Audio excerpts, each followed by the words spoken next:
What's up, Malaysia? It's Kyle Patrick here. I wanted to tell you about my new album. It's out now at a store near you and also on iTunes.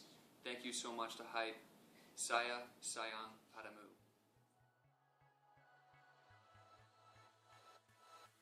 Let's make some history tonight. The child inside is wild. Greatly. I got my first guitar when I was 6. So I did I had a little bit of both. I started at a very young age and I kind of just picked it up, and apparently I wouldn't put the guitar down. And I just kept going. I also took lessons in piano and drums.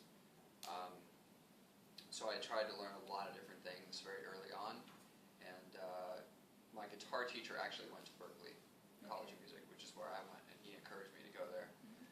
So I did go to Berklee. I went there for 2 years, and I think how that helped me is probably my work ethic there.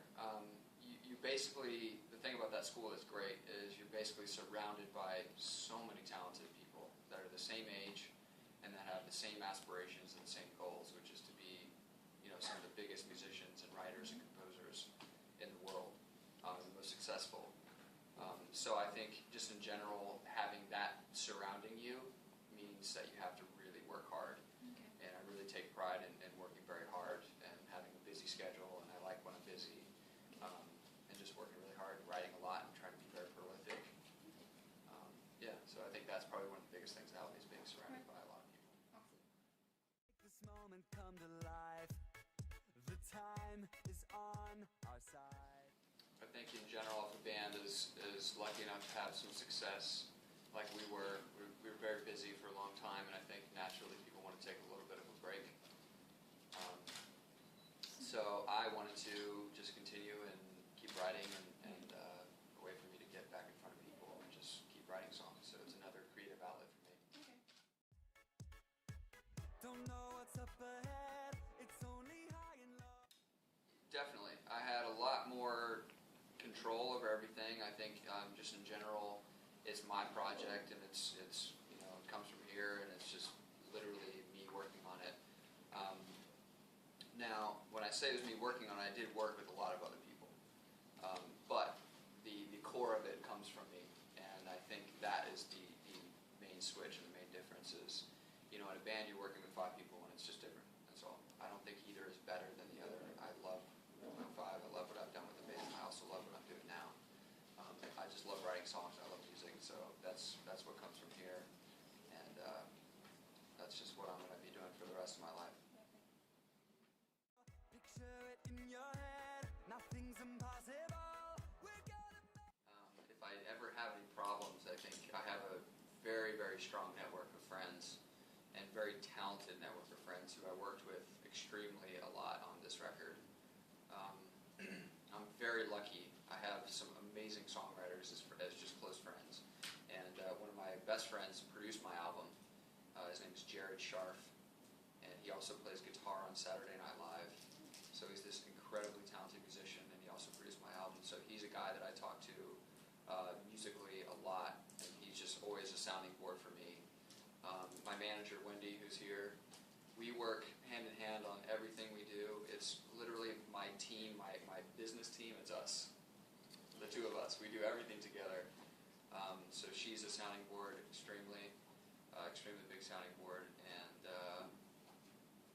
I think that's my friends who I play music with still. And even my bandmates still in Click 5, I talk to them about my solo stuff. I've talked a lot with Ben about stuff.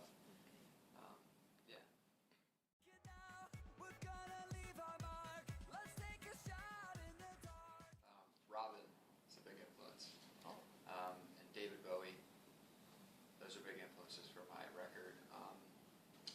And if I wanted to collaborate with anybody, I would want to collaborate with Robin and do something with her and David Bowie. If we could do it, a threesome, if you will, that would be great. Musical threesome. Musically.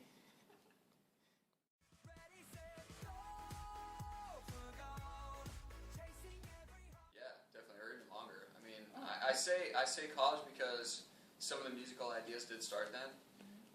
And I guess what it comes from is basically like being with the Click 5 for 5 years so far, it's like you write a lot, and we wrote a lot of stuff, and I was always writing songs, and a lot of them were intended for the band, but just in general, some of them don't work for the band, and some of them hold a little bit closer, to my heart than other songs do, and some of those didn't work for the band, so I had this kind of archive built up of songs, and a few of them on the EP came from that archive, which started in college.